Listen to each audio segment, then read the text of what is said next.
Varicose veins కి సరైన చికిత్స కోసం సంప్రదించండి ఎవిస్ హాస్పిటల్. నమస్తే రమగారు. నమస్తే జయ. రమగారు, కార్తీక మాసంలో పౌర్ణమి తరువాత జ్వాలా తోరణం అని చెప్పి నదిలో దీపాలను వదులుతూ ఉంటాం. కొంతమంది పౌర్ణమి రోజే చేసేస్తారు కదా రమగారు, కొంతమంది పౌర్ణమి తరువాత చేస్తారు కదా. ఆ రోజు యొక్క విశిష్టత ఏంటండి? అమావాస్య, కార్తీక అమావాస్య నాడు నదిలో దీపాలు వదిలిపెడతారు. జీవనదులలో దీపాలు వదిలిపెడితే చాలా విశేషమైందని దానికి పోలి స్వర్గారోహణ కథ చెప్తారు. స్వర్గారోహణ అని మాటకి చెప్తాం కానీ పోలి వైకుంఠం ప్రాప్తించిందట ఆమెకి. ఆ కథ చెప్పుకుంటాం. ఈ స్వర్గారోహణ అమావాస్య రోజును కూడా పగలు ఉపవాసం ఉండి సాయంకాలం దీపాలు వదిలిపెట్టి భోజనం చేస్తే చాలా మంచిది. అమావాస్య నాడు పూర్తి ఉపవాసం ఉండే పద్ధతి కూడా ఉంది. పౌర్ణమి అమావాస్య 2 తిథులు, 2 ఏకాదశులు తప్పకుండా ఉపవాసం ఉండాలి పూర్తి రోజంతా. పౌర్ణమి నాడు రోజంతా ఉపవాసం ఉండి పాడ్యమి నాడు భోజనం చేయటం. అమావాస్య నాడు కూడా పూర్తి ఉపవాసం ఉండి మార్గశిర శుద్ధ పాడ్యమి నాడు భోజనం చేయటం. ఈ వ్రతాన్ని ముగించటం అన్నమాట. నిజానికి కార్తీక పురాణంలో ఎట్లా చెప్తారంటే ఆశ్వీజ పౌర్ణమికి ఇంచుమించుగా దానికి కొంచెం ముందు నుంచి ఈ కార్తీక పౌర్ణమి దాకా ఈ వ్రతం అని కార్తీక వ్రతము అని. పౌర్ణమి నుంచి పౌర్ణమి దాకా. ఆ పౌర్ణమి కూడా ఆశ్వీజ శుద్ధంలో దశమి వెళ్ళిన తర్వాత ఏకాదశి ద్వాదశి అయిపోయాక ఇంచుమించు త్రయోదశి నుంచి అట్లా మొదలు పెడతారు. మొదలుపెట్టి నెల రోజుల పాటు ఏకభుక్తము, భూశయనము, నిత్య నదీ స్నానము, అభిషేకాదులు, కార్తీక పురాణ శ్రవణం అవన్నీ ఒక నెల అని అందులో చెప్పబడింది. అయితే మన విధానం ఏమిటి? అమావాస్య నుంచి అమావాస్య దాకా. అమావాస్యల పొంగానే పాడ్యం మొదలవుతుందా, అక్కడి నుంచి మన నెల మొదలు, మన లెక్క అది కదా. అవును. అందుకని మనం ఏం చేస్తాం, పాడ్యమి నాడు మొదలుపెట్టి పాడ్యమి దాకా చేయటం. అమావాస్యతో ముగించకూడదు. అమావాస్య నాడు కూడా పూజించుకుని పాడ్యమి నాటికి ఇంకా కార్తీక దామోదరుడికి పూర్తి నమస్కారం పెట్టి ఉద్వాసం చెప్తామన్నమాట. ఇంకా వెళ్ళరానైనా వచ్చే నెల నుంచి ఇంకో 4 రోజులు పోతే ధను సంక్రమణం అవుతుంది. సంక్రమణం వస్తుంది కదా. ధనుస్సు రాగానే మనం ఏం చేస్తాము, మార్గశిర మాసంలో మన ఏమంటారు ధనుర్మాసం మొదలు పెట్టుకుంటాం. ధను సంక్రమణమే అది. ఇందులో నుంచి అందులోకి మారుతాడు సూర్యుడు. అక్కడి నుంచి మన కొత్త నెలపట్టు, నెలగంటు పెట్టడం అంటాం కదా. ఆ నెలగంటు దాకా కొంచెం కాస్త చిన్న గ్యాప్ వస్తుంది. సంక్రమణానికి పాడ్యంకి చిన్న తేడా ఉంటుంది కదా. ఇక్కడ దాకా ఈ వ్రతం చేసుకోవటం.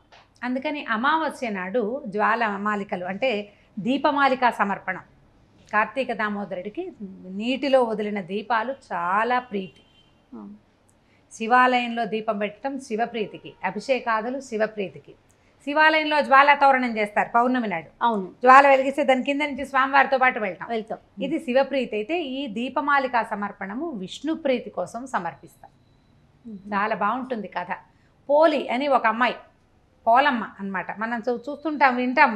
పోలమ్మ, పోలాలు అలాంటి పేర్లు వింటాం. పోలేరమ్మ. ఆ పోలేరమ్మ మీద నుంచి పోలి. పోలేరమ్మ ఉంది కదా. అవునండి. మనకి గ్రామ కావలి శక్తి. ఈ పోలి కూడా అదే పేర్లోంచి వచ్చింది. పోలి కథ చెప్పుకుని దీపాన్ని వదిలిపెట్టాలట. మనకి జీవనదులు లేవు, ప్రవహించే నదీ ప్రవాహాలు లేదు, ఇళ్లలోనే నీటి తొట్టెల్లో అయినా సరే జ్వాల నీటిలో కదలటం. ఇప్పుడు ఈ నెలలో నీళ్ళల్లో గంగ ఉంటుందని చెప్పుకుంటాం కదా. ఆ గంగాదేవికి నమస్కారం చేయటం. ఈ నెలలో ఎలాంటి ప్రవాహాన్ని ఇచ్చి మమ్మల్ని పునీతుల్ని చేశావో అదే ప్రవాహం సంవత్సరం అంతా ఇవ్వమని దండం పెట్టడం. సంవత్సరం అంతా మేము ఎక్కడ స్నానం చేసినా ఆ తీర్థము పుణ్యతీర్థంగా ఉండాలని ఆమెకి నమస్కారం చేయటం. గంగా నదికి నమస్కారం. దీపం పెట్టడం వల్ల లక్ష్మీదేవికి నమస్కారం. ఈ నీళ్లలో దీపాన్ని వదలటం వల్ల విష్ణువుకి ప్రీతి.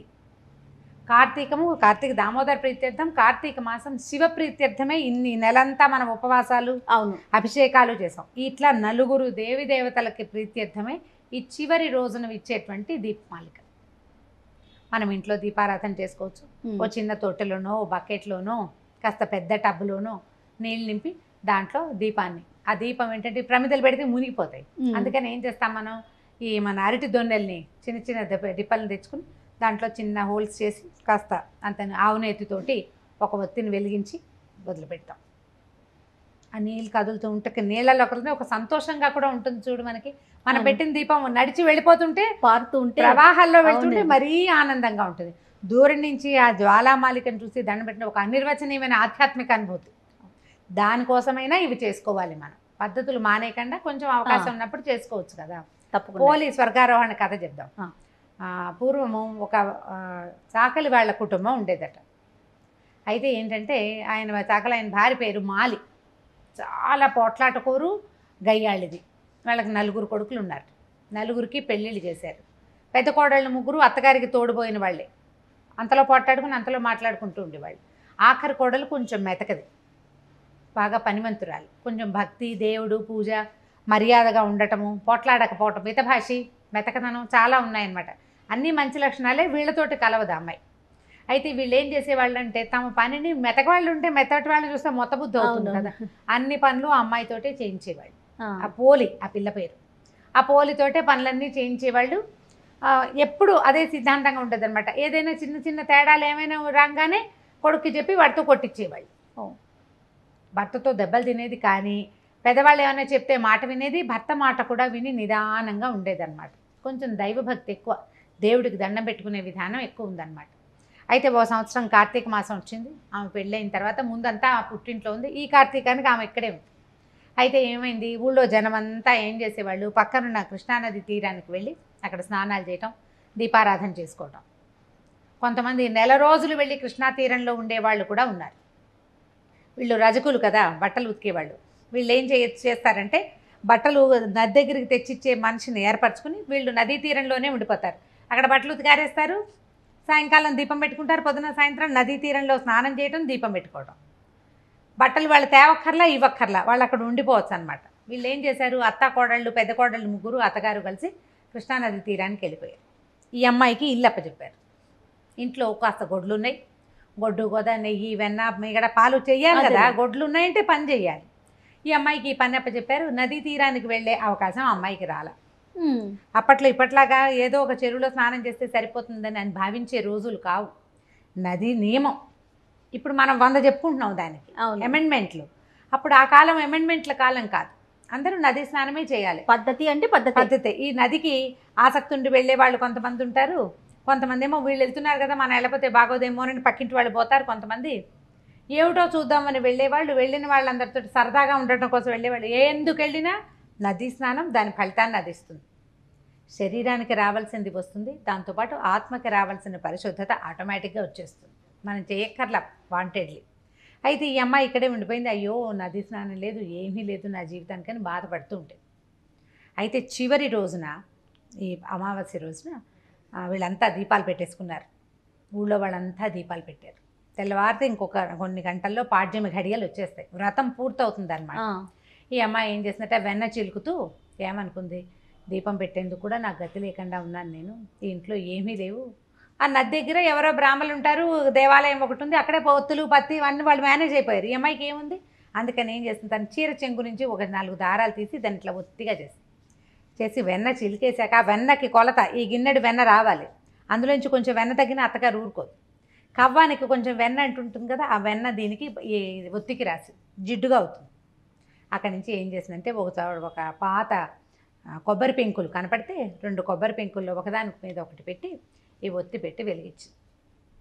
నేనేమీ చేయలేకపోయాను, కార్తీకంలో నదీ స్నానం లేదు, ఈ ఇల్లే వైకుంఠం, కడిపే కైలాసం ఇల్లే వైకుంఠం, నా పరిస్థితి అదే నాయన, నన్ను రక్షించు, కాపాడు అని చెప్పి ఆ దీపం పెట్టింది. సరిగ్గా పాడ్యమి ఘడియలు సమీపిస్తుండగా ఆమె పెట్టిన దీపాన్ని భగవంతుడు అందుకున్నాడట. కార్తీక దామోదరుడు. దేవుడికి ఏం కావాలి, దీపం కావాలా, భక్తి, లోపల ఉన్న శ్రద్ధ కావాలి. ఈ దీని దగ్గర ఉన్న కృష్ణానది తీరంలో దీపాలు పెడుతున్న వాళ్ళంతా రకరకాల ఆలోచనలతో పెడతారు. వాళ్ళకంటే పెద్దది పెట్టామా లేదా, ఇంటి దగ్గర ఆ పని అవుతుందో లేదో, ఎలా అంటే భక్తి శివుడి మీద, చిత్తం చెప్పుల మీద అలాగే ఉంటుంది. కానీ ఈ పెడుతున్న దీపం త్రికరణ శుద్ధిగా మనోవాక్కాయ కర్మలతోటి దీపాన్ని పెట్టేవాళ్ళు, పూజ చేసేవాళ్ళు చాలా తక్కువ ఉంటారు. మేము చేస్తున్నాం, మాకు ఫలితం లభించట్లేదని భావిస్తాం మనం. కానీ మనం పెట్టవలసిన పూర్తి స్థాయి శ్రద్ధ దాని మీద పెట్టం. మనం పెట్టలేకపోవటం కూడా మన కర్మానుభవం అనుకో. ఈ అమ్మాయి కర్మానుభవం దానికి అంగీకరించింది, మంచి శ్రద్ధతోటి పెట్టింది. ఈ భగవంతుడు విష్ణుమూర్తి చెప్పాడట, ఆయన దగ్గర ఉన్న సేవకులు పార్షదులు ఉంటారు, అంటే సైనికులు అనుకో ఇంచుమించుగా, విష్ణువు పక్కన ఉండేవాళ్ళు. పోలికి ఇక్కడి నుంచి విమానం వెళ్ళి విమానంలో ఆమెను తీసుకురండి అని చెప్పాడట. అయితే ఈ పాడ్యమి నాడు దీపం పెట్టింది, కాసేపటికల్లా వైకుంఠం నుంచి విమానం వచ్చింది. విమానం వచ్చేసరికల్లా ఈ అమ్మాయి ఆశ్చర్యపోయింది. దామ్మా నేను సశరీరంగా విష్ణుమూర్తి తీసుకురమ్మన్నాడని ఆయన ఇట్లా ఎక్కించుకున్నాడట. ఓ ఎక్కించుకుంటే ఆ విమానంలో ఎంతోమంది అప్సరస గణాలు నట వాళ్ళందరూ వింజామరలు వేస్తున్నారు ఈ అమ్మాయికి. అబ్బబ్బా. పాచీర కట్టుకుని పొద్దున్న సాధారణ గృహిణి. తలస్నానం చేస్తుంది అంతే, బొట్టు కాటిగా పెట్టుకుని ఉంది, పాచీర కట్టుకుని ఉన్న ఆవిడకి వింజామరలు వేస్తున్నారు. అయితే ఈ విమానాన్ని పైకి లేచి వెళ్తుంటే జనం అంతా చూశారు. అందరూ చూస్తున్నారు, ఎవరో ఎవరో వెళ్తున్నారంటే తీరా అందులో ఉన్న పోలిని చూశారు. ఆవిడ ఇట్లా కాళ్ళు కిందకి వేసుకుని కూర్చుందట. వాళ్ళు పైన కూర్చోమంటే అయ్యో ఇంతమంది ఉంటే పైన కూర్చోవటం ఏమిటి నేనని విమానంలో ఒక కొస కూర్చుని కాళ్ళు కిందకి వెళ్ళాడేసింది. ఆ విమానం నదీ వైపుకి వెళ్తోందట. వెళ్తుంటే ఈ పోలి అత్తగారు తోడుకోడళ్ళు చూసి అమ్మో ఇది స్వర్గానికి ఎగిరిపోతుంది, మనం వెళ్ళకపోతే ఎట్లా అని పరిగెత్తుకుంటూ వెళ్ళి ఆ కాళ్ళు వేలాడేసి కూర్చుందిగా ఆవిడ కాళ్ళు పట్టుకుందట అత్తగారు. అత్తగారి కాళ్ళు పెద్ద కోడలు కాళ్ళు రెండో కోడలు కాళ్ళు మూడో కోడలు పట్టుకున్నారు, తాడులాగా వెళ్తున్నారనమాట. అది ఎక్కడికో వెళ్ళిపోతుంది, దీనికోసం విమానం వచ్చేసింది, మేము మాత్రం ఎందుకు వెళ్ళకపోవాలని వాళ్ళు కూడా పరిగెత్తారు. వెళ్ళేసరికల్లా ఈ విష్ణు పార్షదుడు ఎవరైతే ఈ పోలిని తీసుకెళ్ళడానికి వచ్చాడో ఆయన ఈ అమ్మాయిని వాళ్ళు పెట్టిన ఇబ్బందులు, కనీసం ఒక్క పూట కూడా నది స్నానానికి నోచుకోనివ్వకుండా చేసిన వాళ్ళ మనస్తత్వాలు, దానివల్ల ఆయన ఏం చేశాడు, ఈ కాళ్ళు పట్టుకుని అత్తగారి చేతుల మీద కొట్టాడు ఒక దెబ్బ. కొట్టేసరికి మాలి పడిపోయింది, వాళ్ళ అత్తగారు ఆవిడతో పాటు ముగ్గురు కోడలు ఒకదాని వెనకాల అక్కడ వేలాడుతున్నారు కదా, అంతేగా అందరూ పడిపోయారు. పడిపోతే వాళ్ళ కోసం యమభట్లు వచ్చారు. ఈ విష్ణు పార్షదులు మాత్రం పోలిని స్వర్గారోహణ చేయించేశారు, వైకుంఠానికి తీసుకెళ్ళిపోయారు. స్వామి సమక్షంలో ఎప్పటికీ అక్కడే ఉండిపోయిందట ఆమె. ఈ కథ చెప్పుకుని పోలి స్వర్గారోహణ కథ పెద్ద, ఈ కథ అంతా జ్ఞాపకం లేకపోయినా అత్తగారిని కొత్త కోడల్ని అత్తగారు బాగా చూడకపోతే చివరికి అత్తగారికి నరక ప్రాప్తి, బుద్ధిగా ఉన్న కోడళ్ళకి స్వర్గ ప్రాప్తి. ఇప్పుడు మా అత్తగారు చూడలేదని నేను కూడా అట్లా ఉండకూడదు, నా రకంగా నేను ఉండాలి, మనం సరిగ్గా ఉండాలి.